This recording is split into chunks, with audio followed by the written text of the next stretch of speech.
Today's goal is to take off that air conditioner.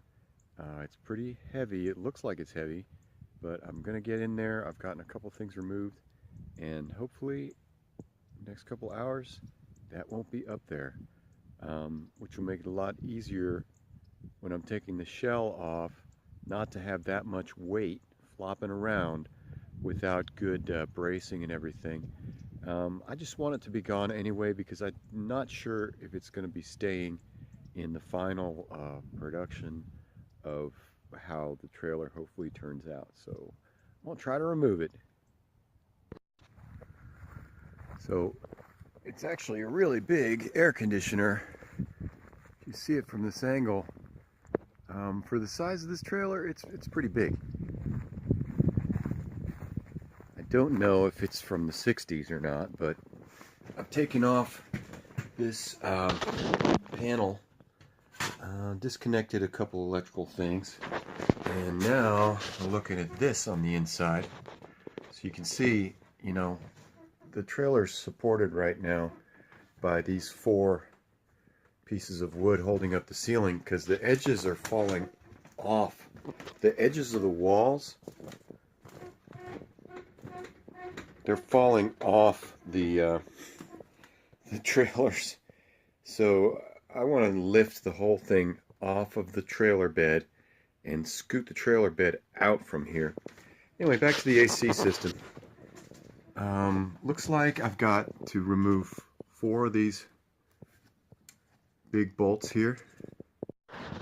Kind of an odd sized ratchet. I had to use a 13 millimeter to get these to come down, and they're really long. So it's taking 50 revolutions for each one to get it down. So now I'm here on the roof, and I wasn't sure initially if I'd have to unscrew anything on the top. Looked around up here, and there isn't anything that I need to unscrew off the top air conditioner. Well, alright, there's the AC unit, and I have some bricks on a piece of wood up there. No big deal, just cover the hole up in case it rains a whole lot. Looks like it might rain this weekend. But I like it already more. And definitely it was an old AC unit. I thought it might, I didn't know when it was from, but it's pretty old. There's a lot, it doesn't look like it was in great condition, though it might still work. So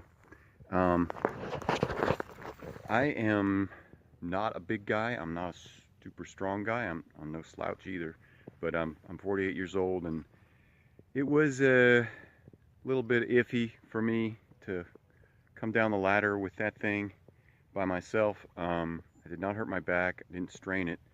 I just kind of set it down on the top rung of the ladder, and then pretty quickly, but also deliberately, you know, come down the ladder, and worked out fine.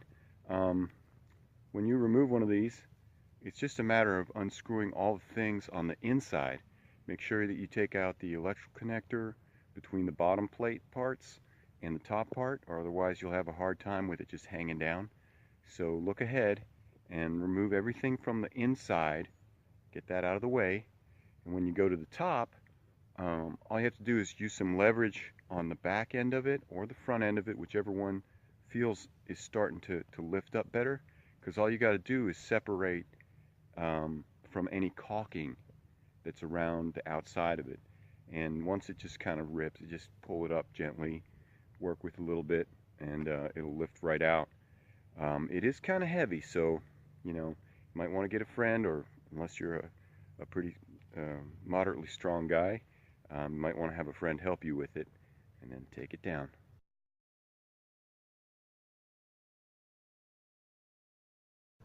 I like the way it looks. I think it's nice. It's just not for sure if I can get this thing to work or not. I mean, it is falling off the edges of the trailer so bad. On the inside, you can see it even worse. See that? That is just falling down. And this whole thing is, it's not even sitting on, this whole side is not barely even sitting on the trailer frame. see if this is, yeah, there you go. See that? It's not even on there. And the back is sagging down into the, I mean, there's the bottom of the metal, and there's the trailer top, so it's sagging down in there. It's still very sad. And looking at it, the screw seams are not as strong as I wish, so there's some separating up here where it's separating away. You can see the bulge there. It's still not clear if this thing can be salvaged to be used as a camper, especially with my limited abilities and experience, which is Zippo. But I still have that plan to place some wood across the top, clamp one wood on the outside, clamp one wood on the inside, and then put a few braces like this, 3 of them probably, and clamp one wood on the outside, one on the inside of the trailer, and clamp them together on both sides of this thing, and then lift that shell off of the trailer base.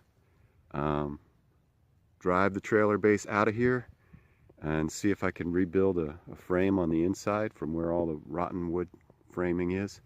And I still think it looks so cool. So no matter what, this has been an awesome piece of lawn ornament at the very least, a sculpture in my field, and I'm learning and having fun with it.